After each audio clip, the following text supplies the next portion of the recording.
Sudden గా దేవుడు ప్రత్యక్షమయ్యి మీకు చావు లేకుండా ఎప్పుడు ఎప్పటికీ బతికుండే వరం ఇస్తాను కోరుకోమంటే కోరుకుంటారా? ఒకవేళ మీరు దానికి ఒప్పుకోలేదు అనుకుంటాం.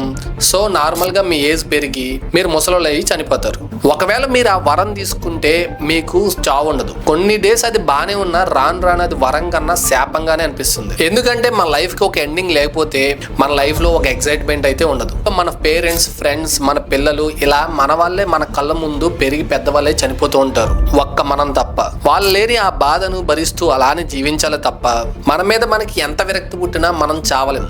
ఈ ఎర్త్ మీద కొన్ని కోట్ల సంవత్సరాల లైఫ్ గడిచి ఒకవేళ ఎర్త్ మీద ఉన్న లైఫ్ అంతా పోయినా మనం ఒక్కలమే సింగిల్ గా అలా ఉండిపోవాలి. మన కర్మగాలి ఆ ఎర్త్ కూడా డిస్ట్రాయ్ అయిపోతే స్పేస్ లో ఆ శూన్యంలో ట్రావెల్ చేస్తూ ఇన్ఫినిటీ టైంలో అలానే ఉండాలి. తనకు అక్కర్లేంది తెచ్చుకునేవాడు రోగి, తనకు కావాల్సింది తెచ్చుకునేవాడు భోగి, తనకున్నది కూడా ఇచ్చేసేవాడు త్యాగి.